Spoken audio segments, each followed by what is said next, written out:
এই বিশ্বকাপে গোল্ডেন বুটটা আসলে কে নিয়ে যাচ্ছে, এই প্রশ্নটা এখন আরো জোরালো। আসসালামু আলাইকুম, আশা করি যে যেখানে আছেন সুস্থ আছেন। কোয়ার্টার ফাইনালের দুই ম্যাচ ইতিমধ্যেই শেষ। স্পেন এবং ফ্রান্স নিজেদের প্রতিপক্ষ হিসেবে সেমিফাইনালে পেয়ে গিয়েছেন এবং আর দুইটা ম্যাচ বাকি, আর্জেন্টিনা এবং সুইজারল্যান্ড। অপর ম্যাচে ইংল্যান্ড ভার্সেস হল্যান্ড। হল্যান্ডের নামটাই বা আমি কেন উচ্চারণ করলাম, তার উত্তর ব্রাজিলের ওই ম্যাচটাই। তিনি দুইটা যে গোল করলেন এবং ব্রাজিলের বিপক্ষে নরওয়ের জয় নিয়ে শেষ 8-এ উঠে আসা, সেই স্বপ্ন জয়, ব্রাজিলকে হারানো, সেই কল্পনাটা তিনি নিজেও করেনি বিশ্বকাপের মঞ্চে। ইংল্যান্ডের বিপক্ষে নরওয়ের সেই ম্যাচে হতে যাচ্ছে আরও একবার সেই ইংল্যান্ড ভার্সেস হল্যান্ডই। বিগত যে কোনো বিশ্বকাপের তুলনায় এই বিশ্বকাপে গোল্ডেন বুটের কারাকারিটা একটু বেশিই হচ্ছে। এমবাপ্পে এবং মেসির মধ্যে সবচেয়ে যুদ্ধটা বেশি হচ্ছে, তবে পিছিয়ে নেই আর্লিং হল্যান্ড কিংবা হ্যারি কেন। ইংল্যান্ড ভার্সেস নরওয়ের এই ম্যাচে সেই যুদ্ধটাও শুরু হয়ে যাবে। কে গোল্ডেন বুটের দৌড়ে এগিয়ে যাবেন, আর্লিং হল্যান্ড নাকি হ্যারি কেন?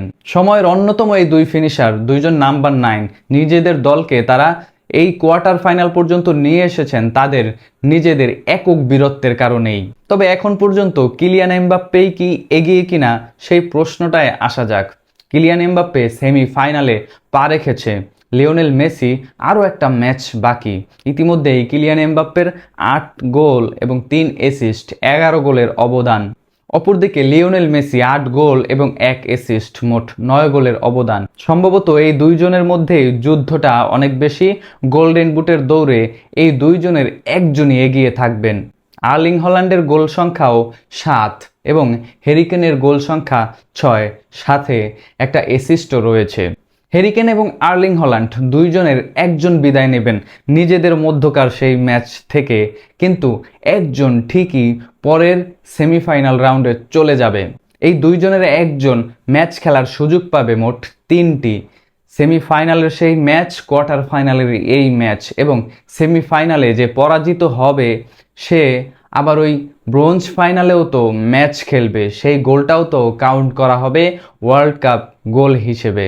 অপরদিকে লিওনেল মেসির হাতেও সুযোগ রয়েছে আরও 3 ম্যাচ খেলার, কিন্তু কিলিয়ান এমবাপ্পের হাতে ম্যাচ রয়েছে মাত্র 2টি। আমরা এই দৌড়ে হ্যারি কেন এবং আর্লিং হল্যান্ডকে পিছিয়ে রাখতে চাই, কেননা শেষ দিকের ম্যাচগুলো যখন সবাই লো ব্লকে খেলবে, সেই জায়গায় 2-3টা 4টা স্কোর করা একটু হলেও টাফ। সেই জায়গায় দৌড়ে এগিয়ে থাকবেন কিলিয়ান এমবাপ্পে এবং লিওনেল মেসি। কিলিয়ান এমবাপ্পে এবং লিওনেল মেসি যা করেছেন তা তো ইতিহাসের পাতায় লেখা থাকবে আজীবন। এখন কিলিয়ান এমবাপ্পে এবং লিওনেল মেসির এই গোল্ডেন বুটের দৌড়ের পেছনে আরও একটা রেকর্ডের পেছনে তারা ছুটছেন, সেটা হচ্ছে সর্বকালের সেরা গোলদাতার রেকর্ড। কিলিয়ান এমবাপ্পে 21 ম্যাচ খেলেছেন বিশ্বকাপের মঞ্চে, সেখানে তার গোল সংখ্যা এখন 21টাই। অপরদিকে লিওনেল মেসি প্রথম 19 ম্যাচে করেছিলেন মাত্র 6টা গোল। এরপরে বাকি সব কিছুই ইতিহাস, 11 ম্যাচে 15 গোল। তবে লিওনেল মেসির এটাই শেষ বিশ্বকাপ, 21 গোল এখন পর্যন্ত নিজের ঝুলিতে। তিনি আরও 3টা ম্যাচ সুযোগ পাবেন, দেখা যাক তিনি কোথায় গিয়ে থামেন। কিন্তু কিলিয়ান এমবাপ্পে কি আদৌ থামবেন? তিনি পরের বিশ্বকাপেও তো মুখিয়ে থাকবেন সেই রেকর্ডটা গড়ার। সম্ভবত কিলিয়ান এমবাপ্পে সর্বকালের সেরা যে গোলদাতার রেকর্ড, সেটা তিনি নিজের করে নেবেন এবং 30-এর বেশি গোল করে বসবেন বিশ্বকাপের আসরে। কেননা তিনি যেই দানবীয় পারফরমেন্স করছেন, এই যে 18, 22 এবং 26 3টা বিশ্বকাপে রিয়েল মাদ্রিদের জার্সিতে যেই কিলিয়ান এমবাপ্পেকে আমরা দেখি, এই ফ্রান্সের জার্সিটা যখন তিনি গায়ে জড়ান, আমরা এক অন্যরকম এমবাপ্পেকে দেখতে পাই, অতি দানবীয়, অতি মানবীয়। ফ্রান্সের দলের ফ্রান্সের জার্সিটা তিনি যখন গায়ে জড়ান, তিনি যেন রোবোটিক পারফরমেন্স শুরু করে দেন।